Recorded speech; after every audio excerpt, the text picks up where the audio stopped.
कहानी को पूरा समझने के लिए कहानी के पिछले सभी भागों को ज़रूर देखें। उसका लिंक मैं आप लोगों को डिस्क्रिप्शन बॉक्स में दे दूंगी और साथ में कमेंट बॉक्स में पिन भी कर दूंगी, तो आप वहां से भी जाकर देख सकते हैं।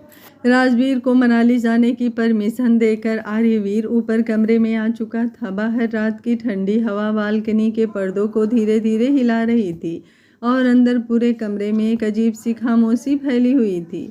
आर्यवीर सोफे पर बैठा अपनी गोद में लैपटॉप रखे लगातार काम कर रहा था। उसकी उंगलियां कीबोर्ड पर तेजी से चल रही थी। चेहरे पर वही ठंडा और गंभीर भाव था जो हमेशा रहता था।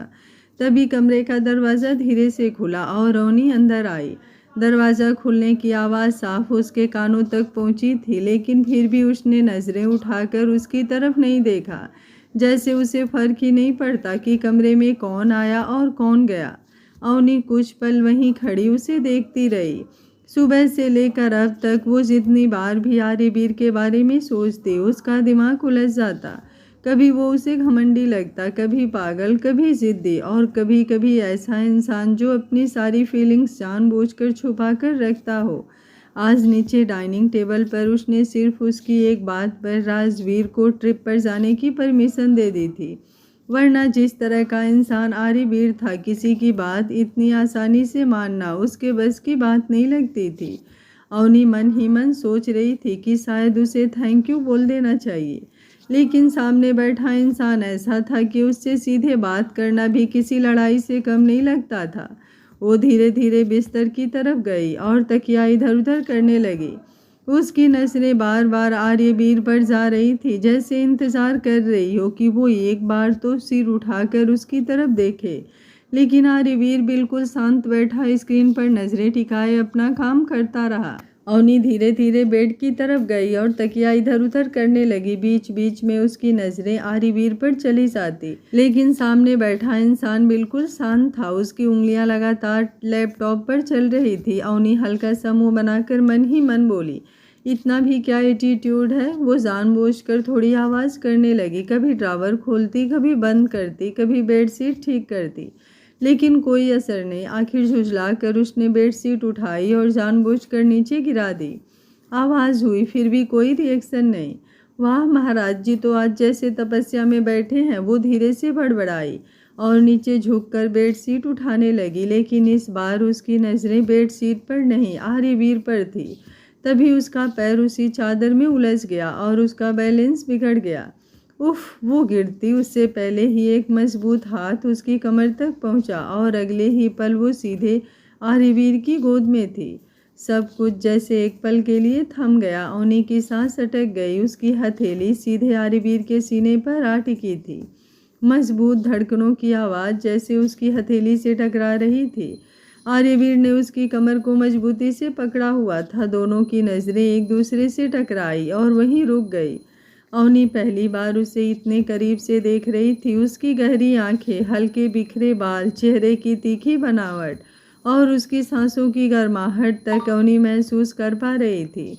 उधर आर्यवीर की हालत भी कुछ अलग नहीं थी। उसकी सांसें खुद ब खुद भारी होने लगी थी। अवनी की खुशबू उसे बेचैन कर रही थी। उसका दिल अजीब तरीके से धड़कने लगा था। कुछ सेकंड तक दोनों बस एक दूसरे को देखते रहे। ना कोई कुछ बोला, ना किसी ने नजरें हटाई। कमरे की खामोशी में सिर्फ उनकी तेज होती सांसें सुनाई दे रही थी। अवनी की धड़कनें इतनी तेज हो गई थी कि उसे खुद डर लगने लगा कि कहीं आर्यवीर सुन ना ले। आर्यवीर का दिल भी बेचैन हो गया था। उसकी नज़रें अवनी की नज़रों पर टिक गई थी। उसे ऐसा लग रहा था जैसे ये वक्त यहीं थम जाए।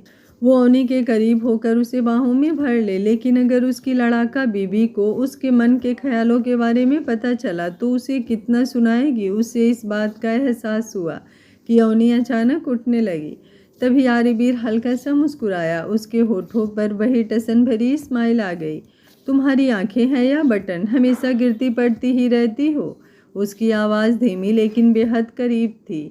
या फिर बहाना ढूंढती हो कि तुम गिरो और मैं संभाल लूं ताकि मेरे करीब आने का मौका मिल जाए तुम्हें। अवनी जैसे होश में आई, उसकी आंखें तुरंत बड़ी हो गई। तुम सच में दुनिया के सबसे बड़े ओवर कॉन्फिडेंट इंसान हो। वो जल्दी से उठने लगी, लेकिन आर्यवीर ने जानबूझकर उसकी कमर पर अपनी पकड़ ढीली नहीं की। अच्छा, तो फिर अभी जो 5 मिनट से मुझे घूर रही थी वो क्या था? अवनी झेप गई, लेकिन अगले ही पल गुस्से से बोली, मैं तुम्हें क्यों घूरूंगी? तुम्हारे बारे में अगर 2 मिनट अच्छा सोच भी लूँ ना, तो तुम तुरंत अपना असली चेहरा दिखाकर मेरा भ्रम तोड़ देते हो। तुम सिर्फ एटीट्यूड की दुकान हो। आर्यवीर की मुस्कान और गहरी हो गई। मैंने सोचा था तुमने राज को मेरे कहने पर परमिशन दी, इस वजह से तुमको थैंक्स बोल दूं, लेकिन नहीं। और तुम्हें देखने से अच्छा है कि मैं किसी भी ऐसे अरे गहरे इंसान को देखना पसंद करूंगी। बस इतना सुनना था कि आर्यवीर की आंखों का रंग बदल गया, उसकी मुस्कान गायब हो गई। अगले ही पल उसने अवनी की कमर पकड़कर उसे अपनी तरफ खींचा और उसकी कमर पर पकड़ और भी ज़्यादा कस दी। अवनी की सांसें तेजी से चलने लगी। आर्यवीर की आंखें गुस्से से लाल हो चुकी थी, उसके माथे की नसें तन गई थी, उसकी नज़रें सीधे अवनी की आंखों में थी। बीबी, उसकी भारी आवाज़ सीधे अवनी के दिल पर असर कर रही थी। आज तुमने बोल दिया, लेकिन आज के बाद ये शब्द दोबारा मत बोलना। वो थोड़ा और झुका। आर्यवीर सिंह खुराना को तुम ना देखो ये भी मैं बर्दाश्त कर लूँगा, लेकिन तुम्हारी नज़रें किसी और पर रुके। उसकी आवाज़ में अजीब सा जुनून था। ये मैं कभी बर्दाश्त नहीं कर पाऊँगा। अवनी का गला सूख गया, उसकी धड़कनें जैसे सीने से बाहर आने को हो रही थी। पहली बार उसे आर्यवीर की आंखों में सिर्फ गुस्सा नहीं, कुछ और दिखा था, कुछ ऐसा जो उसे अंदर तक बेचैन कर रहा था। ये बोलकर आर्यवीर ने उसे एक झटके से छोड़ दिया और पलटकर सोफे की तरफ जाने लगा। अवनी लड़खड़ाते हुए खुद को संभाली और अपनी बढ़ती हुई सांसों को कंट्रोल कर वो खुद को संभालते हुए बोली, मुझे जो मन में आएगा मैं वो बोलूँगी। तुम होते कौन हो मुझे रोकने वाले? आर्यवीर हल्का सा मुस्कुराया, खुद उठकर उसके करीब आ गया। अवनी पीछे हटती गई और जाकर दीवार से लग गई। आर्यवीर अब बिल्कुल उसके सामने खड़ा था, दोनों के बीच बस कुछ इंच की दूरी थी। वो और करीब आ गया, इतना करीब कि उसकी सांसें अवनी के चेहरे से टकराने लगी। आर्यवीर के दोनों हाथ दीवार पर उसके पास टिका दिए। अब वो पूरी तरह उसके बीच घिर चुकी थी। सच में मैं बताऊं कि मैं कौन हूं? उसने धीमे से कहा। या पूरे हक से बताऊं? अवनी की उंगलियां अनजाने में उसकी शर्ट पकड़ चुकी थी। वो खुद समझ नहीं पा रही थी कि आखिर उसे क्या हो रहा है। तभी आर्यवीर की नज़र उसके लबों पर गई और अगले ही पल वो उसके लबों की तरफ झुकने लगा। अवनी की आंखें अपने आप बंद हो गई और उसकी मुट्ठियों की पकड़ उसके शर्ट पर और कस गई। और अवनी के सांसों का शोर आर्यवीर से उसकी हालत की चुगली कर रहा था। आर्यवीर थोड़ा सा और झुककर उसके गाल के पास हल्का सा किस कर दिया। अवनी जैसे जम गई, उसकी सांसें और तेज हो गई, लेकिन इससे पहले कि वो कुछ समझ पाती आर्यवीर पीछे हट गया। वो वापस सोफे पर जाकर बैठ गया और लैपटॉप खोलकर ऐसे काम करने लगा जैसे अभी यहाँ कुछ हुआ ही ना हो। आर्यवीर सिंह खुराना इतना भी बेगैरत नहीं है कि किसी लड़की के करीब उसकी मर्जी के बिना जाए। उसने स्क्रीन पर नजरें रखते हुए कहा। अवनी अब भी दीवार से लगी खड़ी थी, उसका दिल इतना तेजी से धड़क रहा था कि उसे खुद अपनी सांसें संभालनी मुश्किल हो रही थी। वो गुस्से में थी और सबसे ज़्यादा खुद से परेशान थी कि आखिर क्यों आर्यवीर की इतनी सी नज़दीकी उसका दिल इस तरह बेचैन कर देती है। उधर आर्यवीर स्क्रीन पर नज़रें टिकाए बैठा था, लेकिन उसके होठों पर हल्की सी मुस्कान थी। जो बातें तुम जुबान से नहीं बोलती हो ना बीबी, उसने मन ही मन सोचा, तुम्हारी धड़कनें सब बता देती हैं। अवनी कुछ पल तक वहीं दीवार से लगी खड़ी रही। एक बार नज़र उठाकर आर्यवीर को देखा। वो फिर से ऐसे अपने लैपटॉप में बिजी हो चुका था जैसे अभी कुछ हुआ ही ना हो, जैसे कुछ मिनट पहले उसने उसे अपनी बाहों में भरकर दीवार तक नहीं पहुंचाया था, जैसे उसकी आवाज़ में वो पागलपन भरा अधिकार नहीं था, जैसे उसकी आंखों में वो अजीब सा जुनून नहीं था जिसने अवनी को अंदर तक बेचैन कर दिया था। पागल इंसान, अवनी मन ही मन बड़बड़ाई। वो जल्दी से बेड की तरफ बढ़ी और जाकर दूसरी तरफ लेट गई। उसने बिना पीछे देखे झटके से ब्लैंकेट खींचा और खुद को माथे तक ढक लिया, लेकिन ब्लैंकेट के अंदर भी उसका चेहरा गर्म हो रहा था। अब उसे खुद पर गुस्सा आ रहा था कि आखिर क्यों आर्यवीर के थोड़ा करीब आते ही उसकी धड़कनें इतनी तेज क्यों हो जाती हैं? क्यों उसकी आवाज़ कानों में गूंजती रहती है? क्यों जब वो उसे इस तरह देखता है तो कुछ सेकंड के लिए उसका दिमाग काम करना बंद कर देता है? नहीं, बिल्कुल नहीं। उसने आंखें कसकर बंद कर ली। मैं इस इंसान के बारे में कुछ नहीं सोच रही, लेकिन जितना वो खुद को समझाने की कोशिश करती उतना ही यारीवीर का चेहरा उसके दिमाग में घूमने लगता। उसकी आंखें, उसकी आवाज़, उसका करीब आना और फिर वो कहना, तुम्हारी नज़रें किसी और पर रुके, ये मैं बर्दाश्त नहीं कर पाऊंगा। ओनी ने झुझला कर ब्लैंकेट और ऊपर खींच लिया। उधर सोफे पर बैठा आदिवीर कुछ सेकंड तक उसे देखता रहा। ब्लैंकेट में पूरी तरह छुपी हुई ओनी उसे इस समय बिल्कुल किसी नाराज बच्चे जैसी लग रही थी। उसके होठों पर हल्की सी मुस्कान आ गई। वो अच्छी तरह समझ रहा था कि अभी उसके अंदर क्या चल रहा होगा। जितना मर्जी गुस्सा कर लो बीबी, उसने मन ही मन सोचा, लेकिन तुम्हारा दिल अब तुम्हारा साथ नहीं दे रहा है। फिर उसने खुद को संभाला और दोबारा काम में लग गया। कुछ देर तक अवनी वैसे ही चुपचाप लेटी रही। धीरे धीरे उसकी बेचैन सांसें शांत होने लगी। पूरे दिन की थकान और दिमाग में चल रही उथल पुथल के बीच आखिर उसकी आंख लग गई। अब उसकी सांसें गहरी और धीमी हो चुकी थी। आर्यवीर की नज़र अनजाने में फिर उसकी तरफ उठ गई। ब्लैंकेट थोड़ा नीचे खिसक गया था और उसके चेहरे का आधा हिस्सा दिखाई दे रहा था। नींद में भी उसके माथे पर हल्की सिकन थी, जैसे सोते हुए उसके दिमाग में हजार बातें चल रही थी। आर्यवीर कुछ सेकंड तक उसे चुपचाप देखता रहा। उसके चेहरे पर पहली बार एक बहुत हल्की, बहुत शांत सी नरमी आई। वो धीरे से लैपटॉप बंद करके साइड में रख देता है, कमरे की लाइट भी धीमी कर देता है ताकि उसकी नींद ना टूटे। फिर धीरे धीरे बेड की तरफ बढ़ा। बेड के दूसरी तरफ जाकर वो चुपचाप लेट गया। कुछ पल तक उसकी नज़र छत पर टिकी रही, लेकिन फिर अनजाने में वो फिरौनी की तरफ देखने लगा। दोनों के बीच अभी भी दूरी थी, लेकिन आज पहली बार उसे ये दूरी अच्छी नहीं लग रही थी। मुंह से अपनी बाहों में वो उसे अपनी बाहों में भरना चाहता था, उसे अपने करीब करना चाहता था। तभी उसके दिमाग में कुछ क्लिक हुआ। उसने एसी का टेम्परेचर डाउन किया और धीरे से अवनी का ब्लैंकेट उसकी तरफ नीचे गिरा दिया और दूसरा ब्लैंकेट कबर्ड में से निकाल कर ले आया और अवनी धीरे धीरे सिकुड़ने लगी ठंड से। आर्यवीर थोड़ा उसकी तरफ गया। अवनी उससे सिमट कर उसके पेट से लग गई। वो थोड़ा और पीछे हो गया और अवनी ठंड से थोड़ा और उसके करीब आ गई। आर्यवीर अवनी को बिल्कुल अपनी तरफ कर लिया था और अवनी के तरफ का बेड पूरा खाली था। आर्यवीर उसे बाहों में कसकर ब्लैंकेट को उसके ऊपर डालकर उसके माथे को चूम लिया और अब उसके चेहरे पर एक लंबी सी स्माइल थी। सुबह का सोचकर आंखें बंद कर ली। कमरे में अब सिर्फ दो लोगों की शांत सांसों की आवाज़ थी और उन दोनों के बीच धीरे धीरे पनपते ऐसे एहसास जिन्हें दोनों अभी स्वीकारना नहीं चाहते थे। सुबह की हल्की सुनहरी धूप पर्दों के बीच से छन कर कमरे में फैल रही थी। एसी की ठंडी हवा अब भी पूरे कमरे में घूम रही थी और उसी ठंड में अवनी हल्का सा सिमटी हुई थी। उसकी नींद धीरे धीरे खुलने लगी। पहले उसे बस किसी मजबूत पकड़ का एहसास हुआ, जैसे कोई उसे बहुत कस कर अपने करीब किए हुए हो। उसकी भौहें हल्की सिकुड़ी। फिर अगले ही पल उसे महसूस हुआ कि उसका चेहरा किसी की छाती से लगा हुआ है और उसकी कमर के चारों तरफ किसी की बाहें मजबूती से लिपटी हुई है। अवनी की आंखें एकदम से खुल गई। कुछ सेकंड तक तो उसका दिमाग समझ ही नहीं पाया कि आखिर हो क्या रहा है। फिर जैसे ही होश आया उसकी सांस अटक गई। वो पूरी तरह आर्यवीर की बाहों में थी।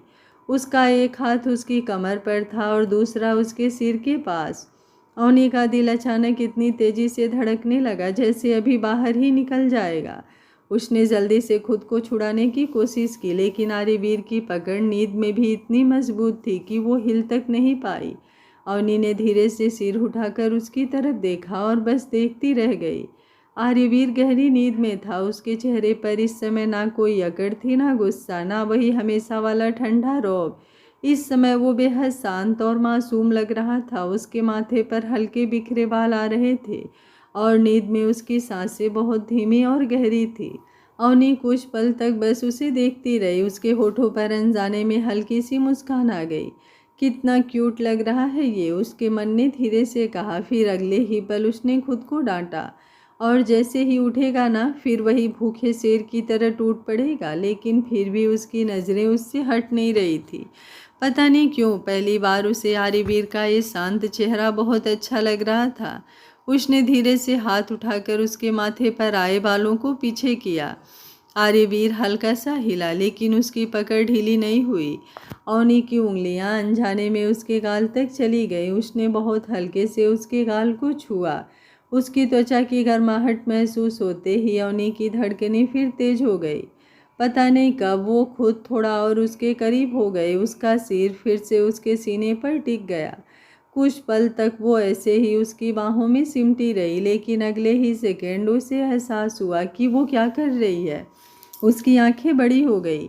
हे भगवान, मैं ये क्या कर रही हूँ। वो तुरंत खुद को उससे दूर करने लगी। उसने उसकी बाहें हटाने की कोशिश की। तभी नींद में ही आर्यवीर ने उसे और कसकर अपनी तरफ खींच लिया और रुनिंदी आवाज़ में बोला, सोने दो ना और खुद भी सो जाओ। उसकी भारी नींद भरी आवाज़ सीधे अवनी के दिल पर लगी। लेकिन अगले ही पल उसे फिर होश आया और उसने जल्दी से खुद को छुड़ाने की कोशिश की। छोड़ो मुझे। उसने उसका हाथ हटाते हुए उसे धक्का दे दिया। लेकिन पीछे जगह कम होने की वजह से आर्यवीर सच में बैलेंस खो बैठा और धड़ाम से नीचे गिर गया।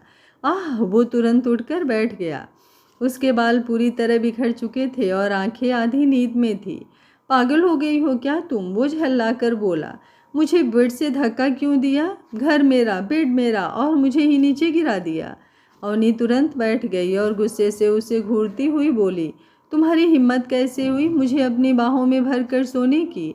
मेरे सोने के बाद मेरा फ़ायदा उठाना चाहते थे तुम, इसलिए जब मैं बेड पर सोई तो तुमने कुछ नहीं कहा। आर्यवीर पहले तो कुछ सेकंड उसे देखता रहा, फिर धीरे धीरे खड़ा हुआ। ओह, तो मैडम को लगता है मैंने इन्हें पकड़ कर रखा था और मैं इनका फ़ायदा उठा रहा हूँ। वो बेड के पास आया और उसका चेहरा पकड़कर दूसरी तरफ घुमा दिया। जरा इधर देखो बीबी। अवनी ने जैसे ही बेड की तरफ देखा उसकी आंखें फैल गई। पूरा बेड उसकी तरफ से खाली था और वो खुद पूरी तरह आर्यवीर की साइड में थी। अब उसके चेहरे का रंग बदल गया। उसे समझ ही नहीं आया कि क्या बोले। वो खुद रात में उसकी तरफ चली गई थी। आर्यवीर उसके चेहरे के बदलते भाव देखकर अंदर ही अंदर मुस्कुरा रहा था। अब कुछ नहीं बोलोगी? उसने एक गहरी स्माइल के साथ पूछा। जब मेरी गलती होती है तो भूखी शेरनी बन जाती हो और आप? अवनी तुरंत नजरें चुराने लगी। वो मैंने तुम्हें बेड पर सोने के लिए जगह क्या दे दी? तुम तो मेरी पूरी बेड पर कब्जा ही जमा कर बैठ गई और फिर मुझे ही ब्लेम भी कर रही हो। तुम ही आई थी मेरी तरफ। आर्यवीर ने उसकी तरफ झुकते हुए कहा। मैं नहीं गया था तुम्हारी तरफ, भलाई का तो जमाना ही नहीं रहा। अवनी का चेहरा देखकर आर्यवीर को बहुत तेज हंसी आ रही थी। अवनी का चेहरा शर्म और झुंझलाहट से लाल हो गया था। वो जल्दी से उठी और बोली, वो मुझे वॉशरूम जाना है। लेकिन जैसे ही वो आगे बढ़ी आर्यवीर तुरंत उसके सामने आ गया। पहले मुझे जाना है। क्या? हाँ, मुझे बहुत जल्दी है, तुम 2 मिनट रेस्ट करो। ये बोलकर वो तुरंत वॉशरूम के अंदर घुस गया और दरवाज़ा बंद कर लिया। दरवाज़ा बंद होते ही वो खुद को रोक नहीं पाया। अगले ही पल उसकी हंसी निकल गई। वो पेट पकड़कर नीचे बैठ गया। कैसा चेहरा बन गया था उसका। वो हंसते हंसते सिर दीवार से टिकाकर बैठ गया। उसकी चाल पूरी तरह काम कर गई थी। रात को उसने जानबूझकर एसी का टेम्परेचर कम किया था, फिर धीरे से अवनी का ब्लैंकेट उसकी तरफ से खिसका दिया था और खुद दूसरा ब्लैंकेट लेकर दूर लेट गया था। जैसे जैसे ठंड बढ़ी अवनी नींद में खुद ही उसके करीब आती गई। पहले हल्का सा, फिर और करीब और आखिर में पूरी तरह उसकी बाहों में आकर सिमट गई। और अब सुबह खुद उसी पर इल्ज़ाम लगा रही थी। ये सोचकर आर्यवीर को और हंसी आने लगी। उधर बाहर अवनी अब भी शर्म से जल रही थी। हे भगवान, मैं खुद इसकी तरफ चली गई। वो बड़बड़ाई। तभी उसकी नज़र बेड के पास पड़े आर्यवीर के फ़ोन पर गई। फ़ोन लगातार वाइब्रेट हो रहा था।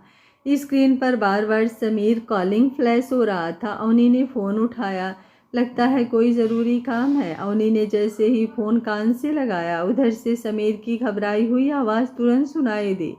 हेलो सर, आप फ़ोन क्यों नहीं उठा रहे हैं? मैं आपको कब से कॉल कर रहा हूँ। सर, पता चल गया है कि शिखर जी को किसने फंसाया था। इतना बोलते ही वो अचानक चुप हो गया क्योंकि सामने से कोई आवाज़ नहीं आई थी। कुछ सेकंड की खामोशी के बाद उसने दोबारा कहा, सर। तभी बालकनी में खड़ी अवनी ने धीमी लेकिन सख्त आवाज़ में कहा, आर्यवीर वॉशरूम में है, मुझे बताओ किसने फंसाया था मेरे पापा को। समीर एक पल को घबरा गया। उसे समझ नहीं आ रहा था कि वो क्या बोले। वो जानता था कि आर्यवीर ने उसे साफ कहा था कि हर छोटी बड़ी जानकारी सिर्फ उसे दी जाए, लेकिन सामने अवनी थी और उसकी आवाज़ में ऐसा कंपन था जिसमें बेचैनी भी थी, डर भी था और एक बेटी की तड़प भी। समीर हकलाते हुए बोला, वो मैम सर को बताना था। अवनी की आवाज़ इस बार और कड़क हो गई। समीर, मैं दोबारा नहीं पूछूंगी, सच क्या है। समीर ने गहरी सांस ली। उसे लगा अगर उसने अब भी नहीं बताया तो शायद बात और ख़राब हो जाएगी। उसने धीरे धीरे कहना शुरू किया, मैम, विक्रम सर ने सिंघानिया ग्रुप से बात की थी। उन्होंने ही पूरा प्लान बनाया था शिखर सर को घोटाले में फंसाने के लिए। अवनी की आंखें एकदम फैल गई। उसके हाथ में पकड़ा फ़ोन हल्का सा कांप गया कुछ पल के लिए। उसे लगा शायद उसने गलत सुना है। उसकी सांसें रुक सी गई। समीर आगे बोला, उन्होंने पहले से पूरा सेटअप तैयार किया था मैम। अकाउंट्स में फर्जी एंट्री करवाई गई, फिर एक आदमी को भी इन सब में शामिल दिखाकर जेल भेज दिया गया ताकि मामला वहीं बंद हो जाए और किसी को असली सच्चाई तक पहुंचने का मौका ना मिले। विक्रम सर नहीं चाहते थे कि आर्यवीर सर तक ये बात पहुंचे। अवनी पूरी तरह खामोश हो गई। उसके दिमाग में अचानक बहुत सारी बातें एक साथ घूमने लगी। विक्रम और आर्यवीर के बीच की दूरी, उनका हर वक्त टकराना, विक्रम का उसके लिए नफरत भरा रवैया और फिर कल रात दादू और नैना जी की बातें। सब कुछ जैसे एक एक कर उसके सामने साफ होता चला गया। उसके होठ हल्के से कांपे। उसे समझ नहीं आ रहा था कि वो ज़्यादा हैरान किस बात से थी, इस साजिश से या इस बात से कि आर्यवीर सच में बेगुनाह था। उसने एक बार आंखें बंद की। उसके दिमाग में कल कार के पास खड़ा आर्यवीर याद आया, जब वो गुस्से में उसे कितना कुछ बोल गई थी और वो सिर्फ उसे देखता रहा था। उसके सीने में हल्का सा दर्द उठा। तभी समीर की आवाज़ फिर आई, मैम, हेलो, आप सुन रही हैं ना। अवनी ने खुद को संभाला। उसकी आवाज़ अब पहले से धीमी थी, लेकिन इसमें अजीब सी मजबूती आ गई थी। समीर, ये बात आर्यवीर को नहीं पता चलनी चाहिए। समीर चौंक गया, क्या मैम? लेकिन मैम, सर को सब जानना ज़रूरी है। उन्होंने मुझे साफ कहा था कि 24 घंटे में पूरी सच्चाई चाहिए। अवनी तुरंत बोली, लेकिन अगर उन्हें ये पता चला कि उनके पापा ने मेरे पापा को फंसाया है तो इस घर में बहुत बड़ी लड़ाई होगी। मॉम, दादू सब टूट जाएंगे। मैं नहीं चाहती मेरी वजह से इस घर में और नफरत बढ़े। उसकी आंखें भर आई थी, लेकिन उसने खुद को रोने नहीं दिया। वो दीवार से टिक गई और धीरे से बोली, तुम सिर्फ उस आदमी के बारे में बताओ जिसे इस केस में झूठा फंसाया गया है। उसे छुड़वाने की कोशिश करो, बाकी मैं संभाल लूँगी। मैं पापा से बात करके केस वापस लेने के लिए कह दूँगी। समीर बेचैन होकर बोला, लेकिन मैम, अगर सर को बाद में पता चला कि मैंने उनसे सच छुपाया है तो वो मुझे फायर कर देंगे। अवनी ने गहरी सांस ली। उसकी नज़र अनजाने में वॉशरूम के बंद दरवाजे पर चली गई जहां आर्यवीर था। कुछ सेकंड तक वो दरवाजे को देखती रही, फिर धीरे से बोली, अगर उन्हें पता चला तो कह देना कि मैंने मना किया था। सारी जिम्मेदारी मेरी होगी। लेकिन सर बहुत गुस्सा होंगे मैम, और मुझे सर को कुछ तो बताना होगा ना। हाँ, तो जैसा सिंघानिया और विक्रम डैड का प्लान था तुम ऐसा ही आर्यवीर को बता देना। मैं तुम्हारा कॉल लॉग कॉल करने के बाद डिलीट करती हूँ। किसी को इस बारे में पता नहीं चलना चाहिए कि मेरी तुमसे बात हुई है। फिर वो थोड़ा गंभीर होकर बोली, तुम अपने सर को कॉल करते रहो। जब वो फ़ोन उठाए तो वही बताना जो डैड ने प्लान किया है, बाकी कुछ नहीं। मैं जब केस वापस ले लूँगी तो जिस आदमी को फंसाया गया था वो भी छूट जाएगा। समीर कुछ पल चुप रहा, फिर धीरे से बोला, जी मैम, और फ़ोन कट गया। कॉल खत्म होते ही अवनी कुछ सेकंड वैसे ही खड़ी रही। उसके हाथ अब भी कांप रहे थे। उसे समझ नहीं आ रहा था कि वो आखिर क्या महसूस कर रही है, गुस्सा, दुख, हैरानी या अपराध बोध। उसने धीरे से फ़ोन की स्क्रीन देखी। समीर का नंबर अब भी चमक रहा था। उसने तुरंत कॉल लॉग खोला और कॉल डिलीट कर दी। फिर फ़ोन को उसी तरह साइलेंट मोड पर किया जैसे पहले था। उसके बाद वो धीरे धीरे कमरे के अंदर आई और बहुत सावधानी से फ़ोन वहीं रख दिया जहां से उसने उठाया था, ताकि आर्यवीर को जरा सा भी शक ना हो। उसके कदम अब भारी हो चुके थे। वो जाकर बेड के किनारे बैठ गई। उसकी नज़रें सामने कहीं खाली जगह पर टिक गईं। उसके दिमाग में सिर्फ एक ही बात घूम रही थी, आर्यवीर ने सच में कुछ नहीं किया था। वो पूरी रात उसे गलत समझती रही और वो आदमी जिसके खिलाफ आर्यवीर हमेशा गुस्से से भर जाता था, वही उसके पापा को इस हालत में लेकर आया था। तभी वॉशरूम से अंदर से पानी बंद होने की आवाज़ आई। अवनी का दिल एकदम तेजी से धड़क उठा। उसने तुरंत अपने चेहरे के भाव संभाले। अगले ही पल दरवाज़ा खुला और आर्यवीर बाहर आया। उसके गीले बाल माथे पर बिखरे हुए थे और चेहरे पर वही रौबदार अकड़ थी। उसने एक नज़र अवनी की तरफ देखा। अवनी तुरंत दूसरी तरफ देखने लगी। आर्यवीर ने फ़ोन उठाया। स्क्रीन पर कई मिस्ड कॉल देखकर उसकी आंखें हल्की सी सिकुड़ी। फिर उसने समीर को कॉल बैक लगाया। आर्यवीर ने जैसे ही समीर का नंबर वापस डायल किया, कमरे में कुछ सेकंड तक सिर्फ फ़ोन की रिंग गूंजती रही। अवनी बेड के कोने पर चुपचाप बैठी थी। उसकी नज़रें नीचे झुकी हुई थी, लेकिन उसका पूरा ध्यान आर्यवीर पर ही था। अवनी अब उठकर कबर्ड से अपना कपड़ा निकाली और वॉशरूम में चली गई। अगले ही पल समीर ने फ़ोन उठा लिया। सॉरी सर, मैं कब से लगातार आपको कॉल कर रहा था। आर्यवीर की आवाज़ हमेशा की तरह ठंडी और सख्त थी।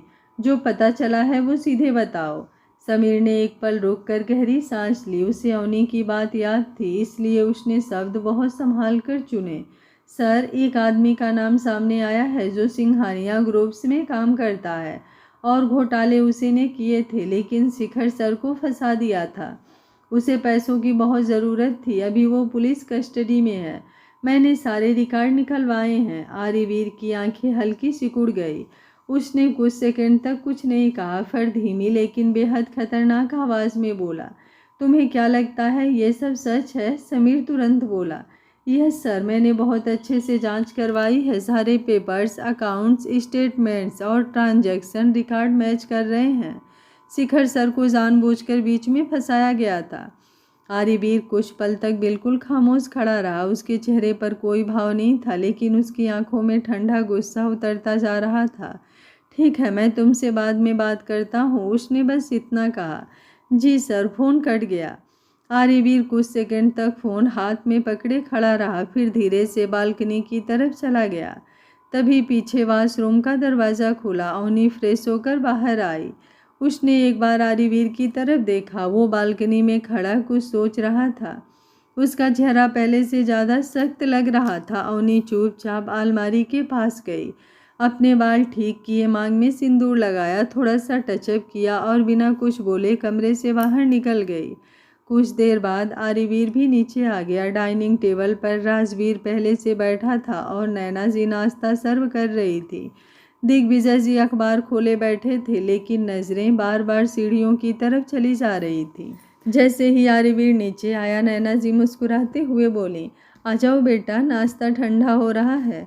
आर्यवीर चुपचाप कुर्सी खींचकर बैठ गया। तभी अवनी भी नीचे आ गई। उसने हल्के रंग का सूट पहना हुआ था और चेहरे पर हमेशा की तरह शांत भाव थे। आर्यवीर ने एक नज़र उसकी तरफ देखा, फिर चुपचाप नाश्ता करने लगा। नाश्ता करने के बाद वो उठते हुए बोला, चलो मैं तुम्हें कॉलेज छोड़ देता हूँ। सबकी नज़रें एक पल के लिए अवनी पर चली गई। अवनी ने धीरे से पानी का गिलास रखा और बोली, मैं अभी थोड़ी देर बाद चली जाऊँगी, मुझे थोड़ा काम है। आर्यवीर ने उसकी तरफ देखा। कुछ सेकंड तक दोनों की नज़रें मिली रही। फिर उसने बिना कुछ कहे नैना जी की तरफ देखते हुए बोला, मैं निकल रहा हूँ मॉम, ड्राइवर के साथ तुम चले जाना। नैना जी ने बस हल्का सा सिर हिलाया। आर्यवीर अपना फ़ोन और कार की चाबी उठाकर बाहर चला गया। उसके जाते ही डाइनिंग एरिया में कुछ सेकंड की खामोशी फैल गई। तभी नैना जी ट्रे में एक प्लेट और चाय रखने लगी। अवनी ने पूछा, मॉम ये किसके लिए? नैना जी हल्के से बोली, तुम्हारे डैड के लिए, सुबह से स्टडी रूम में बंद है। अवनी कुछ पल उन्हें देखती रही, फिर धीरे से बोली, मॉम क्या मैं लेकर जाऊं? नैना जी के हाथ वहीं रुक गए। उन्होंने आश्चर्य से अवनी की तरफ देखा। तुम? अवनी के चेहरे पर बहुत हल्की मुस्कान आई। किसी को तो पहल करनी होगी ना मॉम, आखिर मैं इस घर की बहू हूँ। दिग्विजय जी अखबार से नज़रें हटाकर अवनी को देखने लगे। उनकी आंखों में हल्की चमक आई। नैना जी ने धीरे से उसकी तरफ देखा। दिग्विजय जी ने आंखों से इशारा किया जैसे कह रहे हो जाने दो। नैना जी ने ट्रे अवनी की तरफ बढ़ा दी। लेकिन बेटा तुम्हारे डैड, अवनी ने बात बीच में ही पूरी कर दी। मुझे पसंद नहीं करते ना मॉम, पता है मॉम, लेकिन रिश्ते पसंद नापसंद से नहीं चलते। ये बोलकर उसने ट्रे उठाई और स्टडी रूम की तरफ बढ़ गई। कमरे के बाहर पहुंचकर उसने एक गहरी सांस ली, फिर धीरे से दरवाज़ा नॉक किया। अंदर से कोई जवाब नहीं आया। उसने धीरे से दरवाज़ा खोला। विक्रम अपने माथे पर हाथ रखे सोफे पर बैठे थे। सामने फाइलें खुली थी लेकिन उनका ध्यान कहीं और था। दरवाज़ा खुलने की आवाज़ सुनकर उन्होंने नज़रें उठाई और सामने अवनी को देखकर उनकी आंखें एकदम फैल गई। अगले ही पल उनके चेहरे पर गुस्सा उतर आया। तुम? उनकी आवाज़ तेज हो गई। तुम्हारी हिम्मत कैसे हुई मेरे कमरे में आने की? अवनी ने बिना घबराए अंदर कदम रखा। उसने पीछे से दरवाज़ा बंद किया और ट्रे टेबल पर रख दी। फिर बिल्कुल शांत आवाज़ में बोली, ससुर जी नाश्ता ठंडा हो जाएगा। लड़की, विक्रम गुस्से से खड़े हो गए। मुझे तुम्हारे किसी भी हेल्प की या किसी भी नाश्ते की ज़रूरत नहीं है, निकल जाओ यहाँ से। अवनी ने उनकी आंखों में देखते हुए कहा, आप चाहें इस बात से कितना भी इनकार कर लें डैड, लेकिन मैं इस घर की बहू हूँ। आपके बेटे और मेरे बीच चाहे कितनी भी दूरियां क्यों ना हो, वो मुझे तलाक कभी नहीं देंगे। ये बात आप भी जानते हैं। विक्रम की आंखों में गुस्सा और बढ़ गया। मुझे इस बात की गुरूर मत दिखाओ लड़की। मुझे 1 मिनट नहीं लगेगा तुम्हें इस घर से निकाल कर बाहर फेंकने में। अवनी हल्का सा मुस्कुराई। उसकी मुस्कान में दर्द भी था और टसन भी। जैसे आपने मेरे पापा को सिंघानिया इंडस्ट्रीज में घोटाले में फंसा कर निकाल कर बाहर फेंका था, वैसे। ये सुनते ही विक्रम के चेहरे का रंग उड़ गया। उनकी आंखों में साफ घबराहट तैर गई। कुछ सेकंड तक वो अवनी को देखते रह गए, फिर तुरंत खुद को संभालते हुए बोले, बकवास बंद करो, मैंने ऐसा कुछ नहीं किया। अवनी धीरे धीरे उनके सामने जाकर खड़ी हुई। उसकी आंखें अब बिल्कुल शांत थी। पापा, विक्रम की पलकें हल्की सी हिली। मैं सब जान चुकी हूँ। कमरे में सन्नाटा छा गया। विक्रम कुछ बोल ही नहीं पाए। अवनी की आवाज़ अब धीमी हो चुकी थी। लेकिन मैं ये बात आर्यवीर को कभी नहीं बताऊंगी। विक्रम ने तुरंत उसकी तरफ देखा। अवनी आगे बोली, मैं नहीं चाहती मेरे और मेरी फैमिली की वजह से आपके और आपके बेटे के बीच की दूरी और बढ़ जाए। मैं नहीं चाहती दादू की तबीयत खराब हो, मॉम की आंखों में आपके लिए नफरत दिखे। उसकी आंखें हल्की नम हो गई लेकिन उसने खुद को संभाल लिया। मैं अपने पापा से बहुत प्यार करती हूँ डैड। वो मेरी इज्जत है, मेरा गुरूर है। इसलिए जब उनके ऊपर झूठा इल्ज़ाम लगा तो मुझे बहुत तकलीफ़ हुई, लेकिन उससे भी ज़्यादा दुख मुझे इस बात का है कि आप अपने बेटे की नज़रों में वो सम्मान कभी नहीं कमा पाए जो एक पिता को मिलना चाहिए। विक्रम अचानक गुस्से में चिल्ला पड़े, अपनी ज़ुबान संभालो लड़की। अवनी की आवाज़ अब कांप रही थी लेकिन शब्द बहुत साफ थे। एक बाप बेटे का रिश्ता बहुत मजबूत होता है पापा, और एक पति पत्नी का रिश्ता भी। अवनी की आंखों में भी इस बार हल्की आग उतर आई। क्यों? वो मुस्कुराई। सच सुनकर तकलीफ हो रही है? विक्रम चुप रह गए। अवनी धीरे से बोली, अगर मैं चाहती तो अभी जाकर आर्यवीर को सब सच बता सकती थी, लेकिन मैं ऐसा नहीं करूँगी पापा, क्योंकि मैं नहीं चाहती वो अपने पिता से और नफरत करे। उसकी आंखों से इस बार एक आंसू निकल ही गया। मैंने अपनी माँ को हमेशा अपने पापा की इज्जत करते देखा है और मैं नहीं चाहती मॉम की आंखों में भी आपके लिए डिसरिस्पेक्ट उतर आए। विक्रम अब पूरी तरह खामोश थे। विक्रम की नज़रें धीरे धीरे झुकने लगी। उनके चेहरे पर पहली बार पछतावा साफ दिख रहा था। अवनी ने धीरे से हाथ जोड़ लिए। सॉरी पापा, अगर मैंने कुछ गलत कहा हो तो। विक्रम ने धीरे से नज़र उठाई। अवनी की आवाज़ टूटने लगी थी। मैं नहीं जानती मेरे और आर्यवीर के बीच ये रिश्ता आखिर कहाँ तक जाएगा। शायद हम कभी साथ ना रह पाएँ। शायद एक दिन अलग भी हो जाएं, क्योंकि ना मैं उन्हें पसंद करती हूँ ना वो मुझे। ये बोलते वक्त उसके सीने में अजीब सा दर्द उठा था, लेकिन क्यों वो खुद नहीं समझ पा रही थी। लेकिन उसने उसे चेहरे पर नहीं आने दिया। लेकिन आप अपना रिश्ता उनसे मत खराब कीजिए। अगर उन्हें ये बात पता चलेगी कि आपने मुझे उनसे दूर करने के लिए मेरे पापा को फंसाया, तो शायद आप दोनों का रिश्ता कभी भी ना सुधर पाने के लिए खराब हो जाए, जितना मैंने समझा है उन्हें। लेकिन मैं अपनी वजह से आप दोनों का रिश्ता और ज़्यादा ख़राब होते हुए नहीं देख सकती हूँ। वो आप पर गुस्सा कर सकते हैं, लेकिन आज भी आपको खोना नहीं चाहते। विक्रम की आंखों में नमी उतर गई। अवनी ने आखिरी बार उनकी तरफ देखा। और रही मेरी बात, तो मैं बहुत जल्दी आपके बेटे की ज़िंदगी से निकल जाऊंगी। बस थोड़ा सा समय दीजिए मुझे। जो रिश्ता सिर्फ नाम के लिए जुड़ा है, जिद से जुड़ा है, उस रिश्ते के लिए खून के रिश्ते को मत खराब कीजिए पापा। आपसे हाथ जोड़ती हूँ मैं। बाकी नाश्ता कर लीजिए आप पापा। फिर बहुत धीरे से बोली, और कोशिश कीजिएगा अपने बेटे को समझने की। ये बोलकर वो मुड़ी और दरवाज़ा खोलकर बाहर चली गई।